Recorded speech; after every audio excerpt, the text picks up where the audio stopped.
C'est toujours dans le cadre de la vulgarisation du programme Un étudiant, un passeport et un acte de naissance dénommé EPA que Maître Obam, titulaire de charge du cabinet Obam et son équipe ont été reçus par la directrice générale de l'École supérieure de la mer. Cette rencontre fructueuse était l'occasion pour l'ensemble des étudiants de cet établissement d'enseignement supérieur et plus particulièrement ceux de la filière droit maritime et portuaire d'échanger directement avec Maître Obam sur les questions liées aux documents d'état civil.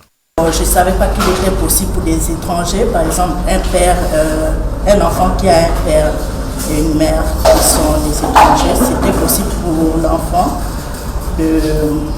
d'avoir un acte de naissance. Donc la procédure avec le cabinet Obam permettait à cet enfant de pouvoir avoir l'acte de naissance. C'est un sentiment de joie et de satisfaction pour nos étudiants et les parents de pouvoir être accompagnés par le cabinet Obam sur la question des documents d'état civil.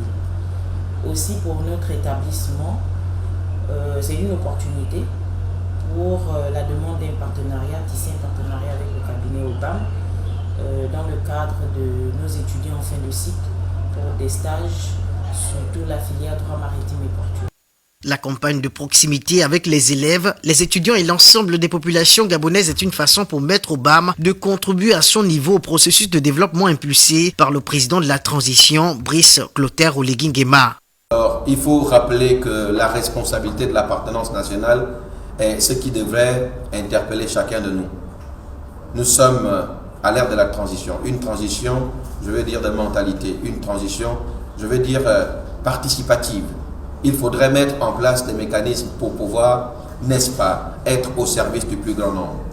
On a coutume de dire, pour ne pas paraphraser un auteur, que au lieu de demander ce qu'un pays, ton pays peut faire pour toi, toi plutôt songe à mettre en place des mécanismes qui te permettent d'être utile à ton pays. Après l'Institut des technologies d'Ovendo, l'Université des sciences de la santé et l'École supérieure de la mer, c'est l'Institut universitaire des sciences de l'organisation qui a bouclé ses premières journées.